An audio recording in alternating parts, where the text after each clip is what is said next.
Rajahmundry central jail అధికారులకు ACB court ఆదేశాలు జారీ చేసింది. ఎంపీ మిథున్ రెడ్డికి వసతులపై ఏసీబీ కోర్టు ఆదేశాలిచ్చింది. వారంలో 3 సార్లు లాయర్ల ములాఖత్కు అనుమతినిచ్చింది కోర్టు.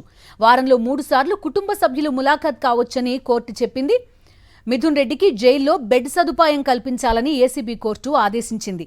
రోజుకొకసారి ఇంటి భోజనం తెచ్చుకునేందుకు అనుమతినిచ్చింది. న్యూస్ పేపర్, మినరల్ వాటర్ అనుమతించాలని ఏసీబీ కోర్టు ఆదేశాలు జారీ చేసింది. పూర్తి డీటెయిల్స్ అందిస్తారు మా కరెస్పాండెంట్ సతీష్. సతీష్ చెప్పండి, ఏసీబీ కోర్టు ఆదేశాలు ఏమనిచ్చింది, పూర్తి డీటెయిల్స్ ఏంటి?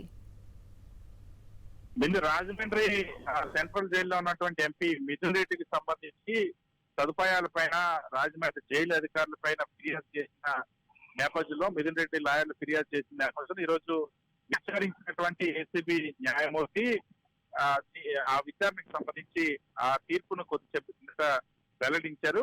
ముఖ్యంగా ఎంపీ మిథున్ రెడ్డికి ప్రస్తుతం లోక్సభ సభ్యుడిగా ఉంటారు కాబట్టి చట్టాలు చేసేటువంటి ప్రజాప్రతినిధులకు కల్పించాల్సినటువంటి సౌకర్యాలు కూడా కల్పించడం లేదని, ఆ సౌకర్యాలు కల్పించాలని కోరుతూ ఏసీబీ కోర్టులో పిటిషన్ దాఖలు చేశారు. నిన్న ఏసీబీ కోర్టు స్వయంగా ఈ అంశం పైన విచారించిన తర్వాత, ఏఓ ద్వారా విచారించిన తర్వాత రాజమండ్రి జైలు అధికారులను కూడా ఈ రోజు కోర్టుకు పిలిపించారు. కోర్టు పిలిపించిన తర్వాత ఈ రోజు ఉదయం విచారించిన అనంతరం కొద్దిసేపు కిందట మిథున్ రెడ్డి కోరిన విధంగా, మిథున్ రెడ్డి ఆ పిటిషన్ లో కోరిన విధంగా ఏదైతే ఆ ములాఖతులకు సంబంధించి వారంలో 3 సార్లు మిథున్ రెడ్డికి సంబంధించినటువంటి న్యాయవాదులు, అదేవిధంగా వారంలో 3 సార్లు కుటుంబ సభ్యులు ములాఖత్తు అయ్యేందుకు అవకాశం కల్పిస్తూ ఆదేశాలు జారీ చేశారు. అదేవిధంగా తొలి రోజు వెళ్ళిన తర్వాత ఎంపీ మిథున్ రెడ్డికి బెడ్ సదుపాయం కల్పించలేదు. వాస్తవానికి ఎంపీగా ఉన్నటువంటి మిథున్ రెడ్డికి అది కల్పించాల్సి ఉన్నప్పటికీ కూడా జైలు అధికారులు దాన్ని ఉల్లంఘించారు. దానిపైన ఆ న్యాయమూర్తికి కూడా ఫిర్యాదు చేశారు మిథున్ రెడ్డి తరఫున న్యాయవాదులు.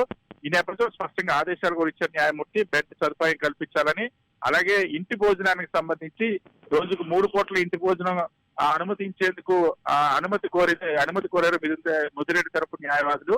అయితే న్యాయమూర్తి మాత్రం రోజుకి ఒకసారి ఇంటి నుండి భోజనాన్ని పంపిణీ చేసేందుకు అనుమతిస్తూ ఆదేశాలు జారీ చేశారు.